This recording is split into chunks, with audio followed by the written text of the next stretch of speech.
तो सारे कयास आज खत्म हो गए और केंद्र में नरेंद्र मोदी की तीसरी पारी के बाद महाराष्ट्र में भी देवेंद्र फडणवीस के तीसरे दौर का आगाज हो गया। फर्क सिर्फ इतना है कि केंद्र में बीते 10 साल से नॉनस्टॉप नरेंद्र राज है, तो महाराष्ट्र में 5 साल के ब्रेक के बाद देवेंद्र को गद्दी मिली है। साल 2014 में फडणवीस के पहली बार मुख्यमंत्री की शपथ ली थी, 2019 में दूसरी बार, लेकिन बहुमत के खेल में पिछड़ने की वजह से 5 दिन के अंदर ही उन्हें कुर्सी छोड़नी पड़ी। 2.5 साल बाद फिर मौका मिला, लेकिन शिंदे सरकार में आला कमान के आदेश पर उन्हें उप मुख्यमंत्री की कुर्सी कबूल करनी पड़ी। अब 2024 में महायुति की प्रचंड जीत के बाद देवेंद्र फडणवीस ने बतौर सीएम तीसरी बार शपथ ली है।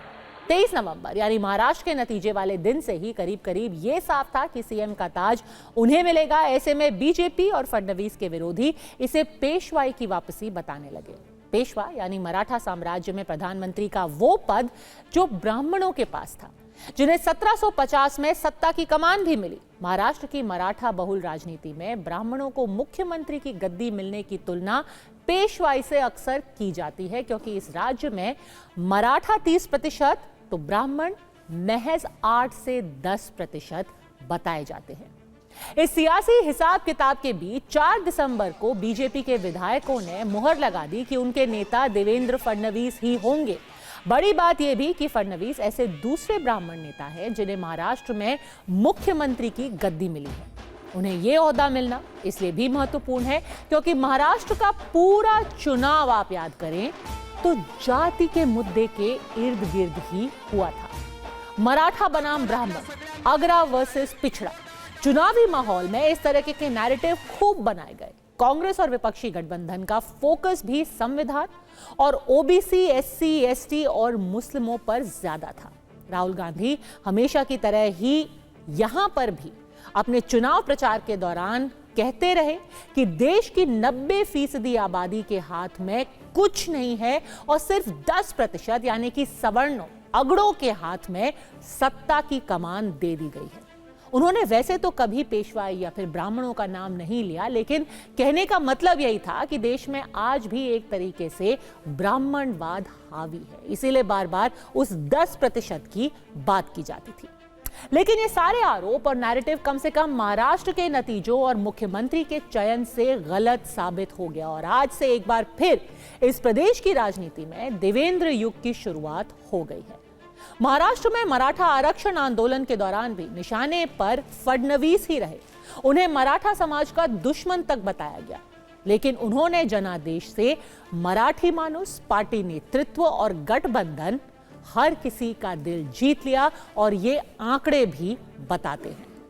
मराठा आरक्षण आंदोलन के नेता मनोज जरांगे पाटिल तो कई मौकों पर देवेंद्र फडणवीस को मराठा विरोधी बता चुके हैं। विधानसभा चुनाव के दौरान भी उन्होंने फडणवीस और एनसीपी के ओबीसी नेता छगन भुजबल पर मराठा आरक्षण में अड़ंगा डालने का आरोप लगाया था। यहां तक कि शरद पवार ने भी 2016 में फडणवीस की ब्राह्मण पहचान पर हमला बोला, उनकी तुलना पेशवा से की थी। लेकिन फडणवीस को अपनी पार्टी बीजेपी पर पूरा भरोसा था। यही वजह है कि उन्होंने 2016 में ही कह दिया था कि मैं पूरी तरह से आश्वस्त हूं कि मेरी पार्टी मुझे कम से कम इसलिए नहीं हटाएगी कि मैं ब्राह्मण हूं। मुझे हटाया गया तो उसकी वजह कोई दूसरी होगी, जैसे अगर मैंने कोई गलत फैसला लिया या मैं बेअसर साबित हुआ, लेकिन जाति की वजह से नहीं। ये वो वक्त था जब महाराष्ट्र में मराठा आरक्षण आंदोलन तेज था।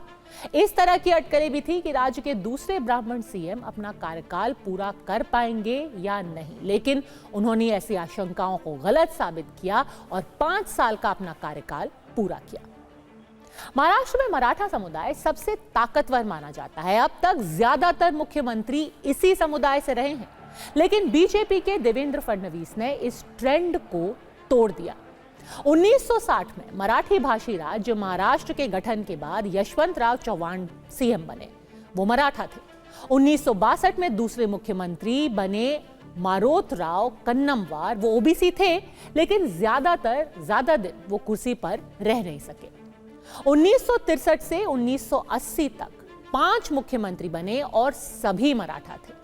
1980 में अब्दुल रहमान अंतुले मुख्यमंत्री बने, जो कि मुसलमान थे। अंतुले के बाद 1982 में बाबा साहेब भोसले सीएम बने, वो भी मराठा ही थे।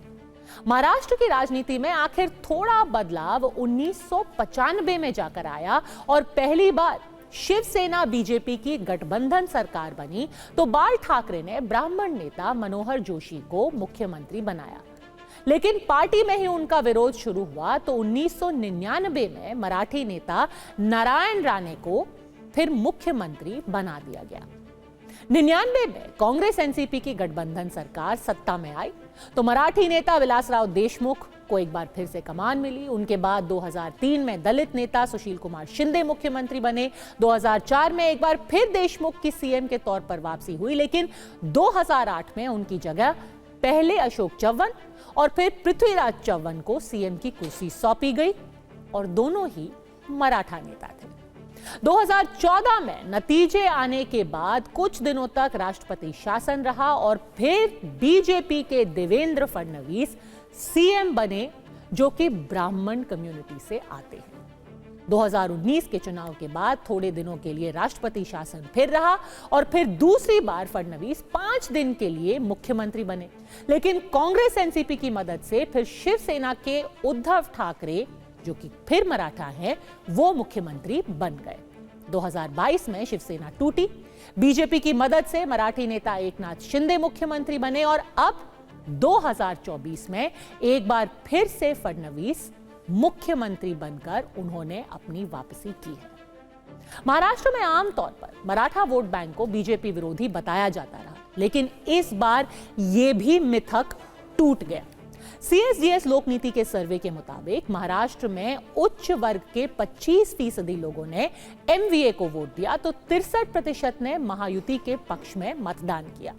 इस वर्ग के 12% वोट बाकी लोगों के खाते में गए। मराठा कुणबी वर्ग के 32% लोगों ने एमवीए को वोट दिया तो 54% ने महायुति को अपना मतदान किया।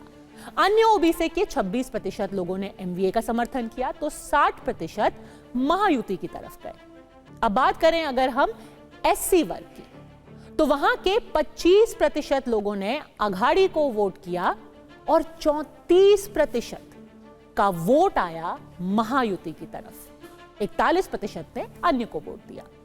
अब अगर हम आदिवासी वर्ग की बात करें, जो कि काफी बड़ा वर्ग है महाराष्ट्र में भी, उनके 56% लोगों ने एमवीए को वोट किया तो 39% ने महायुति को अपना वोट दिया और मुस्लिम धर्म के 55% ने एमवीए को वोट दिया तो 22% ने महायुति को वोट दिया।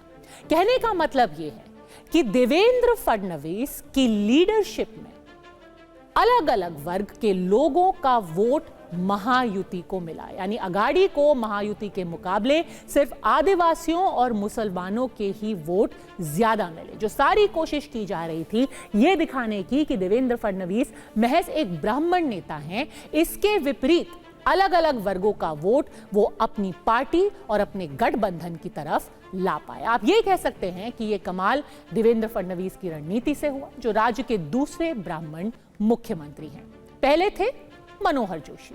मनोहर जोशी बाल ठाकरे की पसंद थे और ये बात हर किसी को मालूम है कि सरकार का चेहरा भले से ही मनोहर जोशी थे, लेकिन सत्ता का केंद्र हमेशा से ही ठाकरे परिवार का निवास मातोश्री उस वक्त रहा।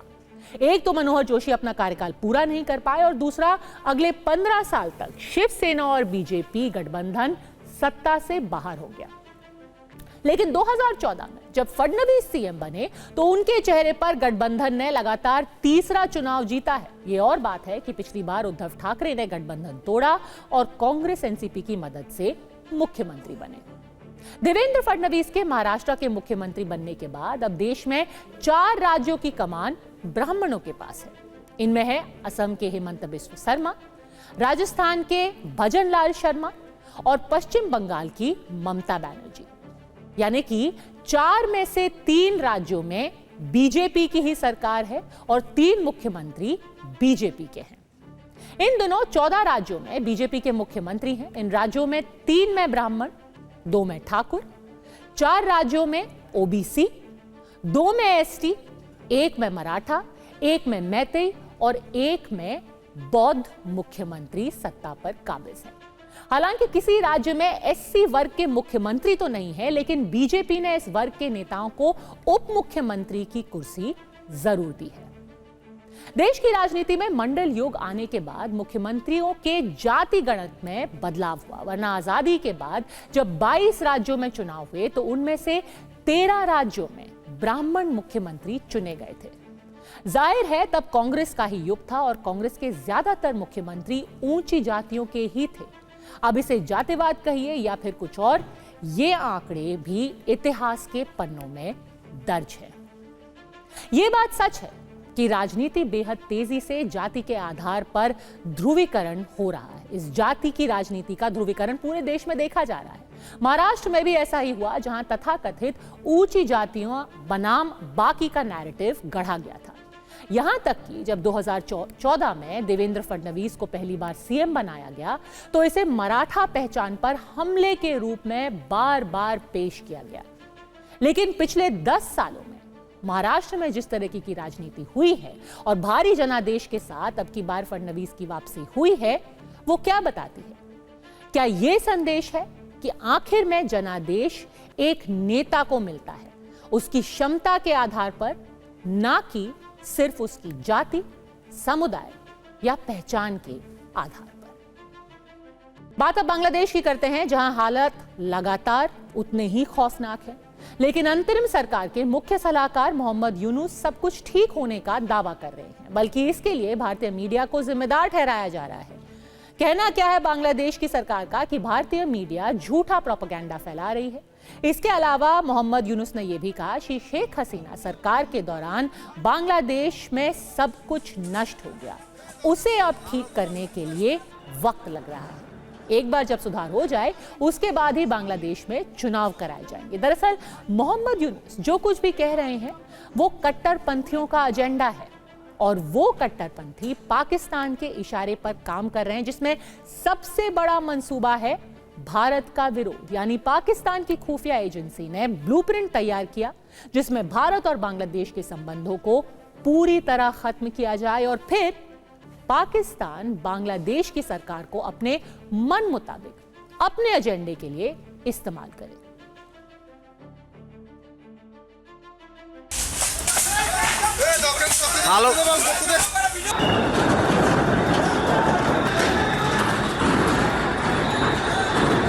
সেই নিজেই এই শাড়ি দিয়েছে, এটা আজকে আপনাদের সামনে ছুঁড়ে ফেললাম।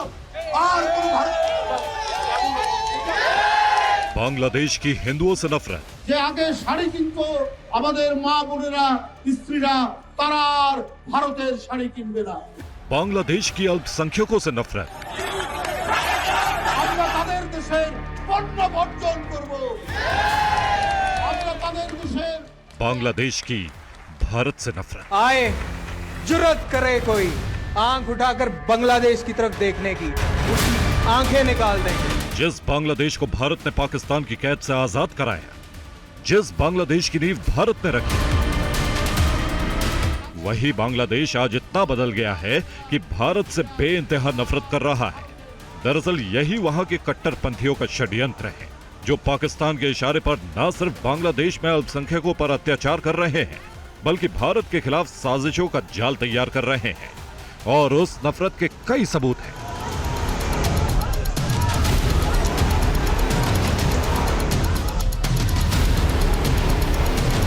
पहला सबूत हिंदुओं के घर जलाए जा रहे हैं। दूसरा सबूत इस्कॉन को बैन करने की कोशिश की जा रही है। तीसरा सबूत है कि भारतीय साड़ियों को जलाकर अपनी नफरत का खुलेआम इजहार किया जा रहा है। सिर्फ यही 3 सबूत नहीं है, बल्कि कई ऐसे मंसूबे जाहिर किए गए हैं जो साफ तौर पर बताते हैं कि भारत से रिश्ते खत्म करने के लिए एक बड़ी साजिश बुनी जा रही है।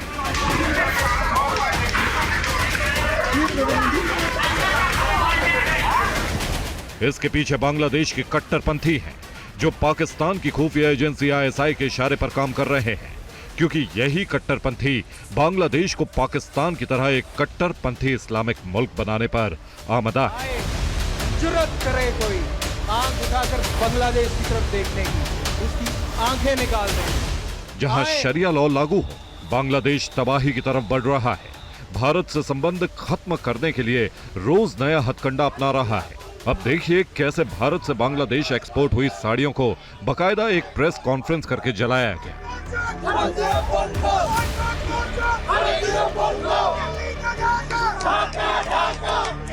दरअसल ये भारतीय उत्पादों के बहिष्कार के लिए एक कैंपेन चलाया जा रहा है जो बांग्लादेश नेशनलिस्ट पार्टी यानी बीएनपी की तरफ से काफी पहले से चलाया जा रहा था।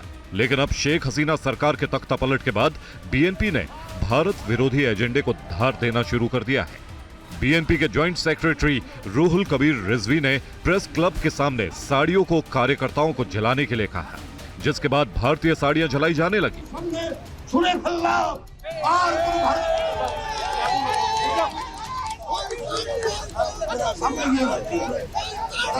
दरअसल बीएनपी काफी वक्त से इंडिया बॉयकॉट के नाम से कैंपेन चला रही है। वो शेख हसीना को भी टारगेट करती रही है क्योंकि शेख हसीना भारतीय साड़ी पहनती थी। अब मोहम्मद यूनुस की सरकार में बीएनपी ने फिर से भारत विरोधी एजेंडे पर काम करना शुरू कर दिया है। बांग्लादेश बर्बादी के रास्ते पर बढ़ रहा है। वो दुश्मन और दोस्त का फर्क भूल गया है। आज भारत को वो नफरत की नजर से देख रहा है, जबकि पाकिस्तान में उसको दोस्त नजर आ रहा है और पाकिस्तान इसका फायदा उठाने की फिराक में है। सोशल मीडिया में लेखिका तस्लीमा नसरीन ने एक वीडियो पोस्ट किया है जो पाकिस्तान का बताया जा रहा है। वीडियो पोस्ट करते वक्त लिखा है, जिन्होंने 30 लाख बंगालियों को मारा, जिन्होंने 2 लाख से ज्यादा बंगाली महिलाओं से रेप किया, जिन्होंने बंगालियों को धोखा दिया, आज उन हत्यारों बलात्कारियों को गले लगाया जा रहा है, उन धोखेबाजों को दोस्त कहा जा रहा है। आज ये बांग्लादेश बर्बादी की तरफ बढ़ रहा है। जो वीडियो पोस्ट किया है उसमें पाकिस्तान बांग्लादेश को दोस्त बताकर एटम बम देने की बात भी कह रहा है।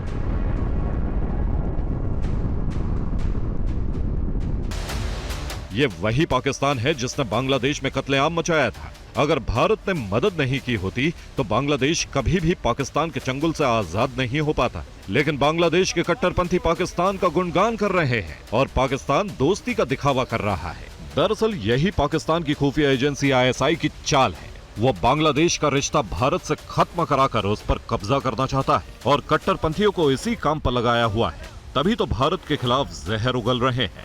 Bureau report, TV9 Bharat. Sheikh Hasina सरकार के तख्तापलट के लिए कई महीनों पहले से ही तैयारी शुरू हो गई थी। कई तरह की खामियां गिनवाई जाने लगी। कट्टरपंथी बांग्लादेश की आवाम को उकसाने लगे थे, जिसमें शेख हसीना के भारत के साथ संबंधों को भी लगातार टारगेट किया गया। उस दौरान शेख हसीना की विरोधी पार्टियों ने भारत के उत्पादों का विरोध करना शुरू कर दिया था। शेख हसीना भारतीय साड़ी पहनती हैं, इसलिए वो भी कट्टरपंथियों के टारगेट पर आ गई थी। तब शेख हसीना ने बयान दिया था कि पहले विरोध करने वाले अपनी पत्नियों को भारतीय साड़ियों के इस्तेमाल से रोकें, फिर भारत का विरोध करें। इसके बाद से ही कट्टरपंथियों ने भारतीय साड़ियों को जलाकर विरोध करना शुरू कर दिया था, जो अब भारत विरोध का एक सिंबल बन चुका है। और यह विरोध शेख हसीना सरकार के तख्तापलट के बाद और भी ज्यादा मुखर हो गया है। इसके अलावा कट्टरपंथियों ने कई तरह के फतवे जारी करने शुरू कर दिए हैं, जो ठीक तालिबानी फरमान की ही तरह है। ना ये अफगानिस्तान है ना ही पाकिस्तान, ये बांग्लादेश है, जहां महिलाओं को लेकर तालिबानी फरमान जारी कर दिया गया है। गली गली में घूमकर अनाउंसमेंट किया जा रहा है, जिसमें महिलाओं के बाजार जाने पर रोक लगाने की बात कही जा रही है।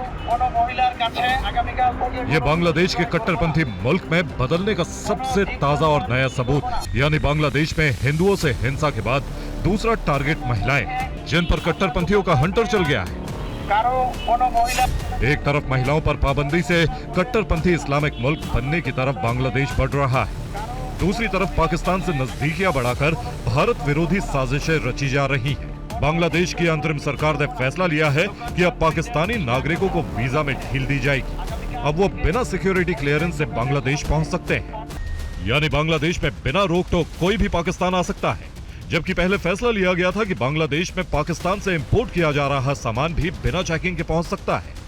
अब इसका सबसे बड़ा खतरा समझिए, जब चेकिंग नहीं होगी तो टूरिस्ट बनकर आतंकी बांग्लादेश में घुस सकते हैं।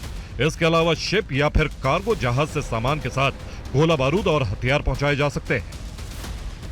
बांग्लादेश की अंतरिम सरकार पाकिस्तान पर इतना भरोसा कर रही है, इसके पीछे सिर्फ और सिर्फ भारत विरोध है। जबकि मोहम्मद यूनुस ये भूल रहे हैं कि पाकिस्तान की फितरत धोखेबाजी है। जो बांग्लादेश में नरसंहार कर चुका है, वो क्या इस बार बांग्लादेश से सच्ची दोस्ती निभाएगा? दरअसल यही पाकिस्तान की आईएसआई का प्लान है कि वो बांग्लादेश का इस्तेमाल भारत के खिलाफ आतंकी गतिविधियों में करे। यानी मोहम्मद यूनुस सरकार ने बांग्लादेश को पाकिस्तानी आतंकियों का अड्डा बनाने का लाइसेंस दे दिया है। अब आईएसआई लश्कर और जैश के आतंकियों को बांग्लादेश में भेजकर तबाही का नया ब्लूप्रिंट बना रही है। बांग्लादेश में कितना बड़ा खतरा है, इसको लेकर ब्रिटेन ने आतंकी हमले का अलर्ट जारी किया है। पर्यटकों के लिए एडवाइजरी भी जारी की है कि बांग्लादेश जाने से बचा जाए। मोहम्मद यूनुस कोई भी फैसला लेते हैं तो कट्टरपंथी धार्मिक नेताओं से मंजूरी लेते हैं। अगर ऐसा नहीं करेंगे तो अंतरिम सरकार की लगाम कट्टरपंथी कभी भी खींच सकते हैं। इसलिए बांग्लादेश में अब वही सब हो रहा है जो पाकिस्तान में होता रहा है, यानी लोकतंत्र और इंसानियत का कत्ल। Bureau report, TV9 भारतवंश।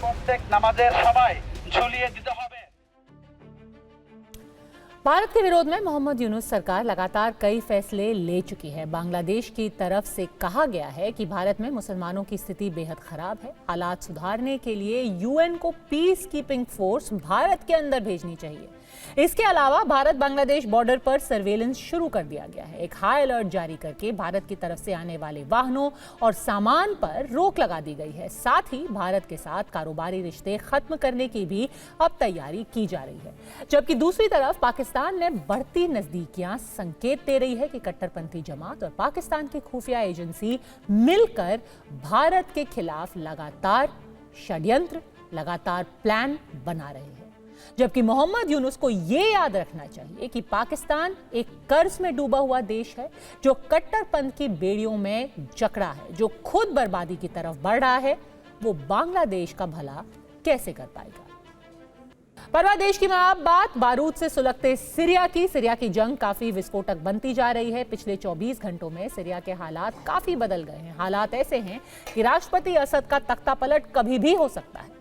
सीरिया में विद्रोही गुटों ने अलेप्पो के बाद सबसे अहम माने जाने वाले और सीरिया के चौथे सबसे बड़े शहर हमा पर कब्जा कर लिया है। सीरिया की सेना शहर छोड़कर भाग चुकी है। इस बीच अबू मोहम्मद गोलानी की अगुवाई में लड़ रहे विद्रोही गुट को कुचलने के लिए ईरान ने अपने सबसे खूंखार कमांडर को सीरिया भेजा है। अब सीरिया में मुकाबला इन्हीं दोनों के बीच माना जा रहा है। दोनों में कौन किस पर भारी पड़ेगा, इसका इम्तिहान शुरू हो चुका है। सवाल यह है कि क्या अलेप्पो का कसाई कहे जाने वाले ईरानी कमांडर के आने से राष्ट्रपति बशर बच जाएंगे?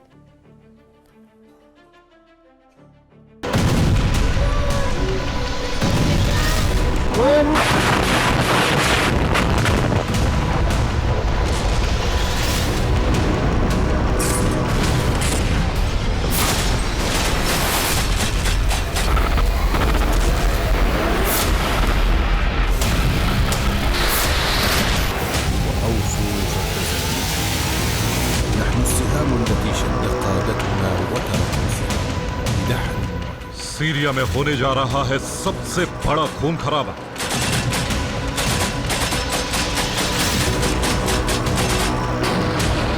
तेरह साल बाद सीरिया में एक बार फिर भयंकर खूनी संघर्ष शुरू हो चुका है।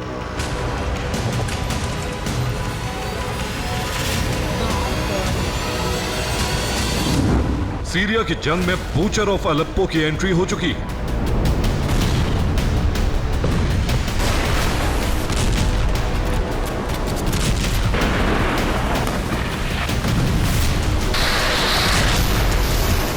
कहा जा रहा है कि अलेप्पो का कसाई सीरिया में बहुत बड़ी तबाही मचाने वाला है।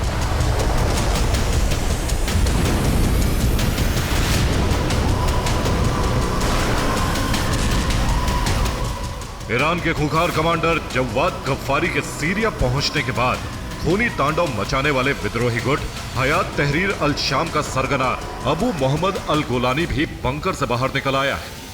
ईरान और रूस की एंट्री के बीच क्या अब सीरिया में अबू मोहम्मद अल गोलानी और जवाद गफ्फारी के बीच जंग होने जा रही है? 13 साल बाद सीरिया में अब जो मंजर दिखाई देने जा रहा है वो बहुत परेशान करने वाला है। इसका अंजाम बहुत ही भयानक हो सकता है।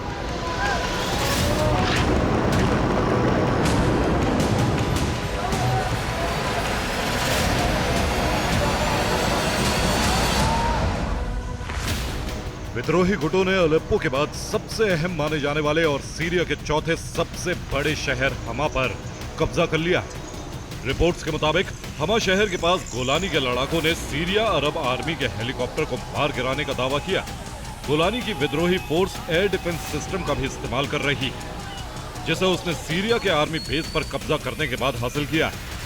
हमा शहर पर कब्जे के बाद सीरियाई सेना ने कहा कि वो आम लोगों की जान बचाने के लिए शहर को खाली कर चुकी है।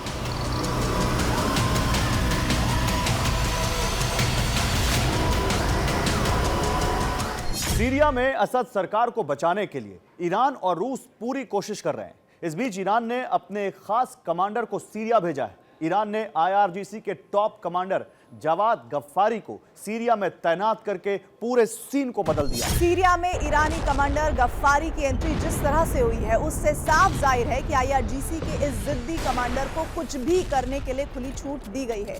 ईरान और सीरिया के राष्ट्रपति बशर को भी गफ्फारी पर पूरा भरोसा है, क्योंकि गफ्फारी को विद्रोही गुटों को कुचलने का लंबा अनुभव है। सीरिया की जंग में ईरानी कमांडर जवाद गफ्फारी के पहुंचने के बाद सारे समीकरण बदलते दिख रहे हैं। जवाद गफ्फारी ने सीरिया में आते ही ताबड़तोड़ बैठकें की। उसके बाद हमा पर कब्जा करने के लिए आगे बढ़ रहे विद्रोहियों पर जबरदस्त हमले किए गए।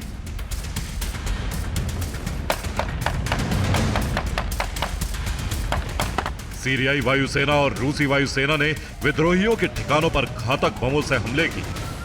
रिपोर्ट्स के मुताबिक सीरिया में गफ्फारी के कमान संभालते ही हमा में विद्रोही फिर से पीछे हटने को मजबूर हो गए।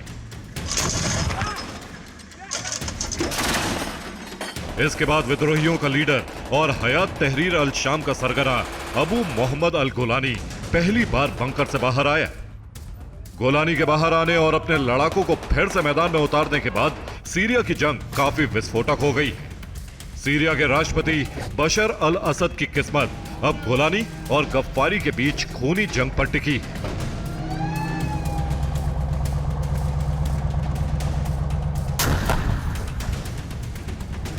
लेकिन बड़ा सवाल यह है कि क्या गोलानी की विद्रोही नीति और गुरिल्ला रणनीति बेहद खूंखार माने जाने वाले ईरानी कमांडर जवाद गफ्फारी के सामने टिक पाएगी? क्या HTS का सरगना गोलानी और उसके लड़ाके ईरानी कमांडर गफ्फारी का मुकाबला कर पाएंगे?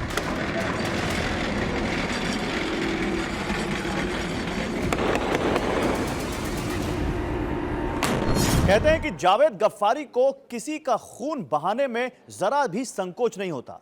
वो अपनी जीत के लिए किसी भी हद तक जा सकता है। पहले भी वो हजारों लोगों का खून बहाकर विद्रोह को कुचल चुका है। ईरान का ये कमांडर अपने शातिर दिमाग का लोहा कई बार मनवा चुका है। कहते हैं कि सीरिया के विद्रोही गफ्फारी से काफी डरते हैं। गफ्फारी ने ही पिछली बार अलेप्पो में बागियों को सरेंडर के लिए मजबूर किया था।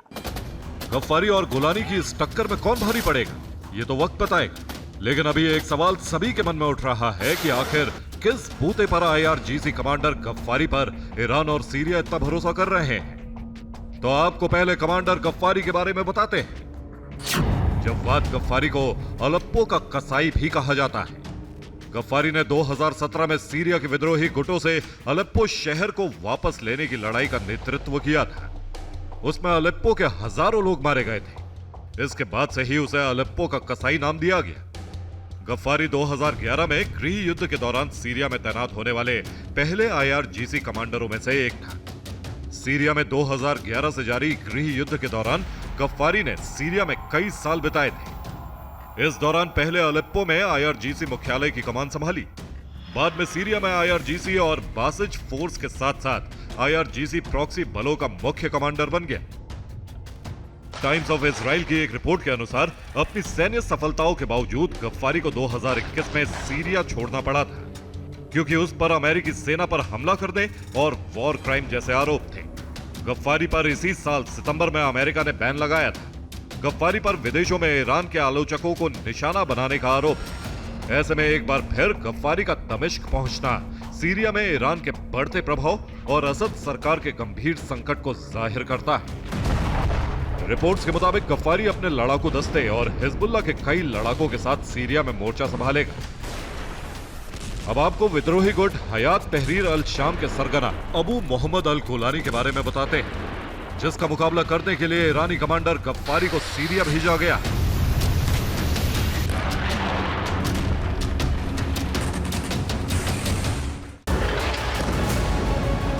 जिस एक शख्स ने सीरिया और ईरान से लेकर रूस की सेना को भी काफी टेंशन में डाल दिया है, वो अबू मोहम्मद अल गोलानी कुख्यात आतंकी संगठन हयात तहरीर अल शाम यानी HTS गुट का सरगना है। HTS गुट मिडिल ईस्ट, खासकर सीरिया और उसके आसपास एक्टिव है।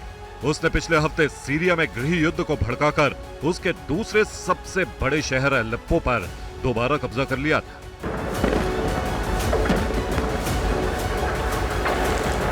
सीरिया का HTS ऐसा विद्रोही गुट है जो पहले अल-कायदा से जुड़ा रहा है। बीते कुछ सालों में यह विद्रोही गुट सीरिया की सरकार के लिए बहुत बड़ी परेशानी बना हुआ है। माना जाता है कि इस गुट की असली ताकत उसका लीडर गोलानी है। गोलानी बीते कई वर्षों से सीरिया की असद सरकार के लिए लगातार खतरा बना रहा है। गोलानी के विद्रोही लड़ाके सीरिया की सेना को भी चुनौती देते रहे हैं। यहां तक कि ईरान और रूस भी गोलानी के विद्रोही लड़ाकों को कुचलने के लिए संभल कर कदम बढ़ा रहे हैं। अबू मोहम्मद अल गोलानी सीरिया के अलावा अमेरिका, इजराइल और ईरान के लिए भी सिर दर्द बना हुआ है। अमेरिका ने अल गोलानी के सिर पर $10 मिलियन का इनाम रखा हुआ है। अल गोलानी और उसका समूह इजराइल और यहूदियों को दुश्मन मानता है। वहीं कुख्यात इस्लामी संगठन इस्लामिक स्टेट यानी IS ने गोलानी को मजहब का भी विद्रोही घोषित कर दिया था। IS ने अल गोलानी को जान से मारने की धमकी भी दी है।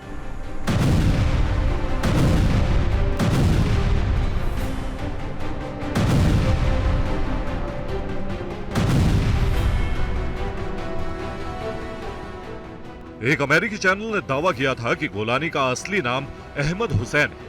वहीं अरब मीडिया के अनुसार उसका जन्म सऊदी अरब के रियाद में हुआ था। सीरिया के गोलान हाइट्स से ताल्लुक रखने वाले उसके माता पिता को 1967 में इजराइल द्वारा इस क्षेत्र पर कब्जा करने के बाद भागना पड़ा था। ऐसे में गोलानी ने अपने परिवार की जड़ों को ध्यान में रखते हुए अपना नाम गोलानी रख लिया था। उसके बाद गोलानी और उसका परिवार 1989 में वापस सीरिया लौट आया था। गोलानी इस्लामिक स्टेट के संस्थापक अबू बकर अल बगदादी का प्रतिनिधि भी रह चुका था। बाद में गोलानी इस्लामिक स्टेट से अलग हो गया। उसने अल-कायदा की सीरियाई शाखा जमात अन-नुसरा से अपनी शुरुआत की थी। 2017 में उसने हयात तहरीर अल शाम का गठन किया। विद्रोही गुट हयात तहरीर अल शाम यानी HTS इदलिब के एक बड़े हिस्से पर शासन करता है। उसने खुद को सीरियाई सॉल्वेशन गवर्नमेंट के रूप में स्थापित किया। अल गोलानी का मानना है कि HTS का शासन इस्लामी होना चाहिए, लेकिन वो शासन इस्लामिक स्टेट या सऊदी अरब के मानकों के अनुसार नहीं होना चाहिए। सीरिया की मौजूदा लड़ाई में शिया और सुन्नी का भी एक पहलू रहा है। कहा जाता है कि गोलानी सुन्नी है, तो वहीं सीरिया के राष्ट्रपति असद शिया मुस्लिम है। शिया बहुल ईरान भी असद सरकार को खुलकर समर्थन करता रहा है। इसलिए अब विद्रोहियों को कुचलने के लिए ईरान ने अपने बेहद खूंखार कमांडर जवाद गफ्फारी को सीरिया के मोर्चे पर भेजा है। सीरिया पर न सिर्फ इराक, ईरान और रूस बल्कि इजराइल और अमेरिका की भी नजर है। अब देखना यह है कि गोलानी वर्सेस गफ्फारी की जंग में सीरिया में आगे क्या होता है।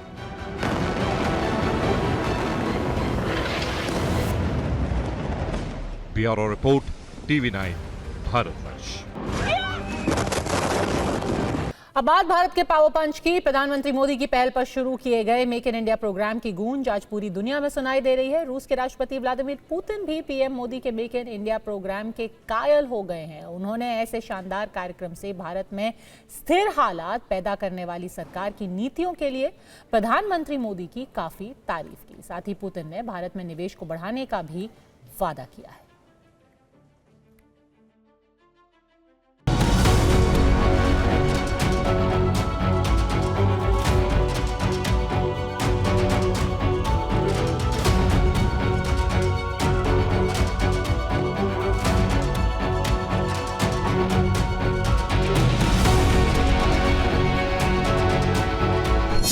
ग्लोबल हुआ पीएम मोदी का मंत्र। एक बार फिर दुनिया में भारत का डंका बजा है।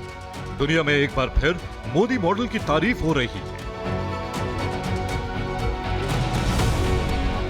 इस बार पीएम मोदी के मेक इन इंडिया प्रोग्राम की तारीफ रूस के राष्ट्रपति पुतिन ने की।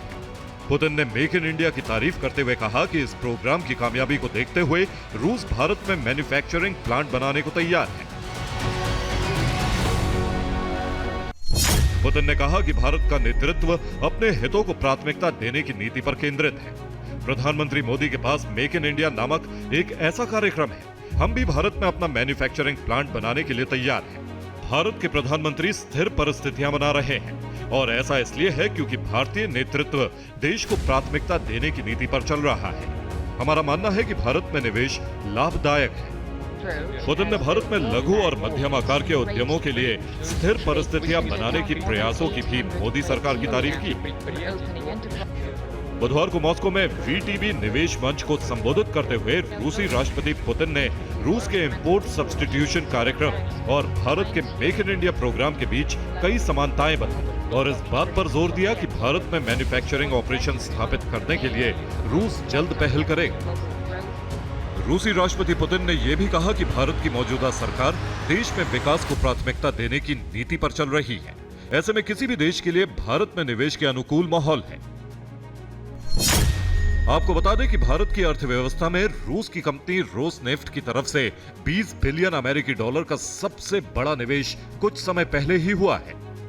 रोसनेफ्ट रूसी संघ की सबसे बड़ी तेल उत्पादक कंपनी है। पिछले कुछ सालों में मेक इन इंडिया प्रोग्राम ने विदेशों में भी भारत का मान और सम्मान बढ़ाया है। मेक इन इंडिया प्रोग्राम की वजह से भारत में निवेश बढ़ाने को लेकर काफी तेजी से बदलाव आ रहा है। यही है भारत का पावर पंच, फिक्र आपकी, परवाह देश की। डोनाल्ड ट्रंप की ऐतिहासिक जीत के बाद अमेरिकी शेयर बाजार में बड़ा उछाल आया और अब बीते एक हफ्ते से क्रिप्टो करेंसी बाजार में भी जबरदस्त उछाल है। मार्केट वैल्यू के हिसाब से दुनिया की सबसे बड़ी क्रिप्टो करेंसी बिटकॉइन 84 लाख रुपए का आंकड़ा पार कर चुका है। इस उछाल के पीछे वजह क्या है, जानिए इस रिपोर्ट में।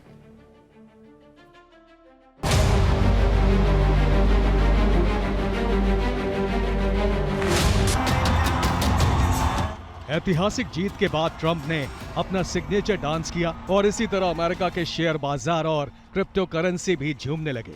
लॉन्च होने के बाद से बिटकॉइन ने कई रिकॉर्ड कायम किए हैं और अब नया इतिहास रच दिया है। अब एक बिटकॉइन की कीमत $1 लाख के पार निकल गई है। भारतीय रुपए के हिसाब से एक बिटकॉइन 84,68,153 रुपए का हो गया है। ट्रंप की जीत के बाद से ही बिटकॉइन क्रिप्टो करेंसी में लगातार उछाल जारी है। ट्रंप की जीत के बाद इसकी कीमत में करीब 50% का उछाल आया है। बिटकॉइन ने पहली बार यह आंकड़ा पार किया है। क्रिप्टो करेंसी में यह तेजी ट्रंप की जीत के बाद आई है और एक्सपर्ट्स इसके जारी रहने की उम्मीद जता रहे हैं, क्योंकि ट्रंप ने अपनी छवि क्रिप्टो फ्रेंडली बनाई है। ट्रंप ने कहा है कि अमेरिका को दुनिया के क्रिप्टो कैपिटल के तौर पर स्थापित करेंगे। ट्रंप अमेरिका की क्रिप्टो करेंसी नीति में बड़े बदलाव करने वाले हैं। ट्रंप सरकार में क्रिप्टो करेंसी के अनुकूल नियम बनाए जाने की उम्मीद है। बिटकॉइन में आई तेजी फिलहाल रुकने के आसार नहीं है। क्रिप्टो एक्सपर्ट्स का कहना है कि ट्रंप के क्रिप्टो समर्थक एजेंडे की वजह से क्रिप्टो मार्केट में बहार जारी रह सकती है। अमेरिका की प्री क्रिप्टो नीति के चलते क्रिप्टो करेंसी धारकों की संख्या बढ़ने के भी अनुमान है। बिटकॉइन दुनिया की सबसे पुरानी और मशहूर क्रिप्टो करेंसी है। इस डिजिटल करेंसी को साल 2008 में बनाया गया था और ओपन सोर्स सॉफ्टवेयर के तौर पर साल 2009 में रिलीज किया गया था। Bureau report, TV9 Bharatvarsh.